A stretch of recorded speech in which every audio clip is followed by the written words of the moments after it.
Good morning, beloveds. If you did not see the soul session, the August soul session, in case you're August 2023, in case you're watching this some other time, go back and watch it. If you're watching this on Facebook Live, you scroll back like a video. If you are watching this on YouTube, then go to the Creative Life Spiritual Center YouTube channel. Go to the Soul Session playlist and look for the playlist that says Beloved Community. It was off the hook. It was amazing. I was not familiar with Reverend Dr. Raymond Anderson. I'd never met him. I read one of his articles at the request of Jesse, and I loved the article, but meeting him was amazing.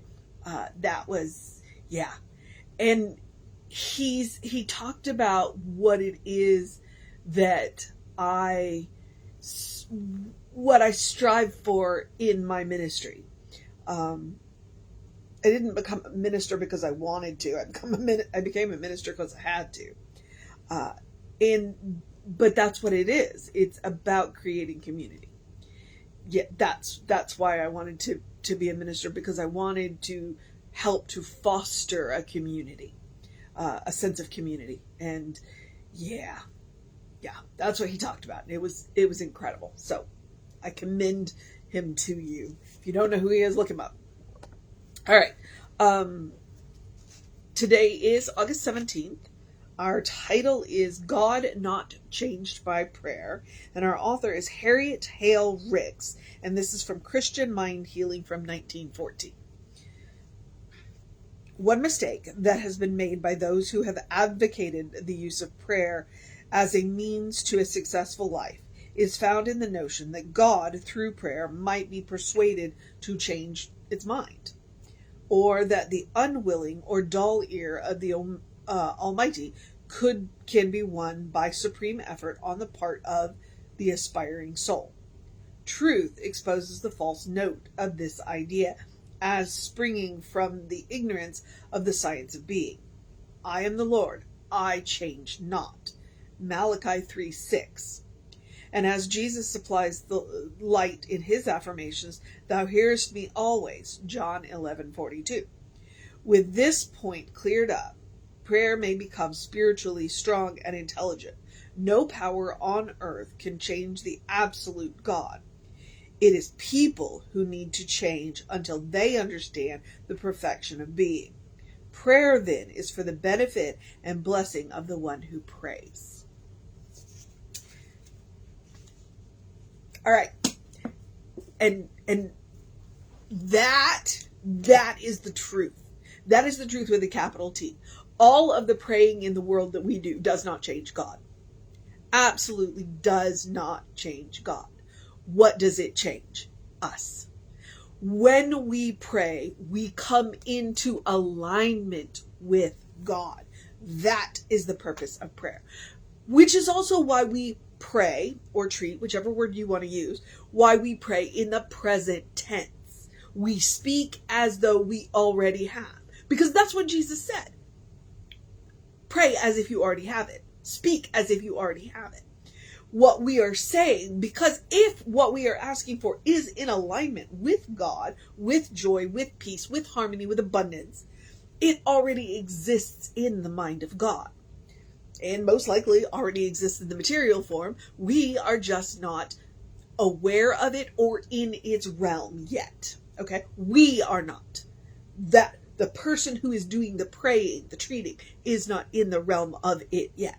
So what a prayer does, what a treatment does, what an affirmation does, is it aligns us with that which we are asking for. And that's why I say the whole reason why we have to ask for what we want is because God already knows what we want. We have to signal to God that we are willing to receive it. We have to be willing to accept it. Okay? So all of the praying that we do doesn't change God. What it does is it changes us. That is the point of prayer. We pray to come into alignment with the source of our own being. And when we do that, then we become aware of the fact that the answer to our prayer already exists. And we are going to be guided to it. And that is the power of what she said. Very short reading, very short truth, but absolute truth. And she quoted Malachi. I change not. Okay? And then she quoted John. I know you hear me. You always hear me. God always hears me. What is ours to do then is to come into alignment with what God is. And what is God? Good, love, abundance, joy, harmony. What is it that you are seeking? Are you in harmony with, are you in alignment with those qualities? Is what you are seeking in alignment with those qualities? And if it is not, then what do you need to change to get there? God's not going to change. That's our job. That's our job. To come into alignment with. So, Harriet Hale Ricks from 1914 spoke that truth. And it is the truth that Ernest Holmes speaks on a regular basis. And it was the truth that Jesus spoke, 2,000 and some change years ago. God always hears us. We have to be willing to hear God. And we have to be willing to be guided. And we have to be willing to change. So, we get to grow and evolve. And that's what prayer does for us. It is an amazing spiritual practice. I commend it to you. I encourage you to do it every day. And I remind you to do it in the present tense, in faith believing, in confidence, and understand that this will be a funny association. Think of prayer as a chiropractor. When you go to a chiropractor, you go to be realigned. That's what prayer does. Prayer realigns you or aligns you with God. That's why we don't beg. That's why we don't plead. We realign ourselves with the good. And all things are possible in the good. All right. And that is all that needs to be said. Sometimes I have to work it out, which is when I talk a little bit more. But this one, her title. So, thou hearest me always. No power on earth can change the absolute God. It is people who need to change until they understand the perfection of being. Prayer, then, is for the benefit and blessing of the one who prays. So, the mission today, should we choose to accept it,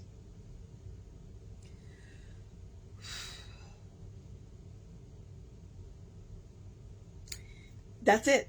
To understand the perfection of being. And let me remind you that perfect doesn't mean flawless. Perfect means whole, complete, inclusive.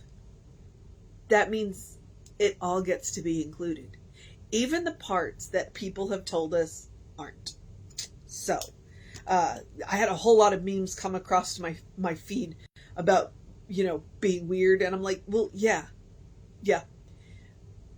I'm real. Which means I'm weird and awkward. So, perfect. The perfection of being. Forget who other people have told you are. Forget who society has told you are. Forget who culture has told you. All of that. Forget what religion and culture and society and all of that have told you. Forget what the people who love you have told you, who they've told you you are. Forget what the people who don't like you have told you are. Go back to who God knows you to be. That's the perfection of being. And what else could we pray for? But to come into alignment with the source of our own being. So that's the mission today, should we choose to accept it. Come to understand the perfection of being, your being, the source of your being. Know who you are. Explore who you are. I don't know that we'll ever fully know who we are, but it's the journey of the exploration that makes life interesting and worthwhile.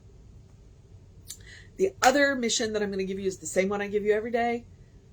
To do something loving for yourself, do something kind for yourself, do something compassionate for yourself. I am talking about the spiritual practice of self-care. All right. If you are going to live a life of service, you cannot pour from an empty cup. So make sure that you take the time to fill your cup. You don't want to overfill it because you want to make sure that there's room for new stuff to come in, but you can't pour from an empty cup. So practice love, kindness, and compassion on yourself. It can be as simple as taking a deep breath before you speak, especially to yourself. I have said before and will say again, one of the things that sent me screaming into therapy, one of the times that I've been through therapy, was when I heard the way I was talking to myself. And I was like, this is not okay. All right? Take that deep breath. Take that moment and think, is this in alignment with good? Is what I'm going to say going to help or not? It also looks like taking a nap. It looks like taking a walk. It looks like taking a break. It looks like saying no to things that just really drain us. It looks like saying yes to things that push us a little bit out of our comfort zone. You know, last night on the call on the soul session, Jesse said, "Will you pray us in?" And I said, "You want me to do it on camera?" And he went, "Yes." And so, which I do every Wednesday, but for a soul session, knowing who we had, I'm going to do this. Yeah. So that was me getting a little bit out of my comfort zone. Because I even asked somebody else, "Do you want to introduce him?" And they were like, "No." I still made Jesse do the introduction, but I did pray him in. So that's what it looks like. Get a little bit out of your comfort zone. Practice a little bit.